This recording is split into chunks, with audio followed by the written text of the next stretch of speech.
محترم سامعین کرام، السلام علیکم ورحمۃ اللہ تعالی وبرکاتہ۔ نحمدہ ونصلی ونسلم علی رسولہ الکریم۔ سوال آیا ہے کہ حضرت ظہر اور عصر میں بلند آواز سے امام قرات کیوں نہیں کرتا، اور مغرب عشاء فجر میں بلند آواز سے قرات کیوں ہوتی ہے؟ دیکھیے حضرات،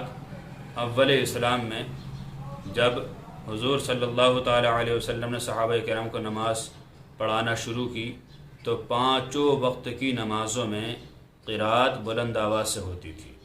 یعنی قرات بالجہر ہی ہوا کرتی تھی۔ لیکن کفار مشرکین حضور صلی اللہ تعالی علیہ وسلم کو قرآن شریف پڑھتے ہوئے دیکھتے تو اللہ تعالیٰ کی بارگاہ میں، جبرائیل کی بارگاہ میں گستاخیاں کرتے،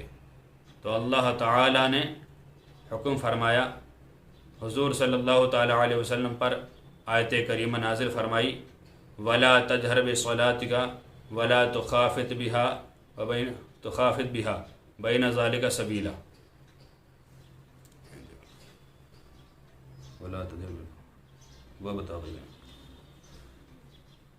تو اللہ تعالی نے حکم فرمایا، وَلَا تَجْهَرْ بِصَلَاتِكَ وَلَا تُخَافِتْ بِهَا وَابْتَغِ بَيْنَ ذَلِكَ سَبِيلًا۔ یعنی اللہ تعالیٰ نے فرمایا کہ اپنی نمازوں کو نہ زیادہ بلند آواز سے پڑھو نہ زیادہ آہستہ پڑھو، بلکہ دونوں کی درمیانی چال اختیار کرو۔ تو حضور صلی اللہ تعالیٰ علیہ وسلم نے ظہر اور عصر کی نماز میں بلند آواز سے قرات کو موقوف فرما دیا اور قرات بالسر شروع فرما دی، اس لیے کہ مغرب کی نماز ہوتی تو یہ لوگ کھانے میں لگ جاتے تو حضور قرات بالجہر کرتے، عشاء کی نماز ہوتی تو یہ سب سو جاتے تھے کفار مشرکین، تو حضور بلند آواز سے قرات کرتے، اور فجر کی نماز میں یہ سو کر اٹھتے ہی نہیں تھے، سوتے رہتے تھے، انہیں تو سورج نکلنے کے بعد اٹھنے کی عادت تھی، تو حضور قرات بالجہر فرماتے۔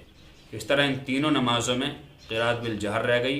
اور دو نمازیں جو دن کی ہیں ظہر عصر، اس میں قرات بالسر یعنی آہستہ رہ گئی، اور یہ طریقہ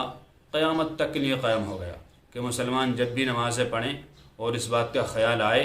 تو اللہ تعالیٰ کا شکریہ ادا کریں کہ اب ہمیں کوئی پریشان کرنے والا نہیں ہے۔ حضرت عبداللہ بن عباس رضی اللہ تعالیٰ عنہما سے روایت ہے کہ جب اول اسلام میں حضور صلی اللہ تعالیٰ علیہ وسلم کسی صحابی کے گھر صحابہ کرام کو نماز پڑھا رہے تھے تو کفار و مشرکین آئے اور شور مچانا شروع کر دیا، تو حضور صلی اللہ تعالیٰ علیہ وسلم نے ظہر اور عصر کی نماز میں قرات بلند آواز سے کرنا چھوڑ دیا، اور پھر مغرب عشاء فجر اس میں قرات بالجہر ہوتی رہی، اور یہی طریقہ چلتا رہا، اور حضور کے بعد بھی یہی طریقہ چلتا رہا، اور قیامت تک یہی طریقہ چلتا رہے گا۔ امید ہے کہ یہ مسئلہ بآسانی آپ کو سمجھ میں آ گیا ہوگا۔ اللہ تعالیٰ سے دعا ہے کہ اللہ تعالیٰ ہمیں خوب مسائل شرعیہ سیکھتے رہنے کی توفیق عطا فرمائے اور ان پر عمل پیرا ہونے کی توفیق عطا فرمائے، نماز پنجگانہ کا شوق عطا فرمائے، آمین۔ السلام علیکم ورحمۃ اللہ، واللہ تعالی عالم بالصواب۔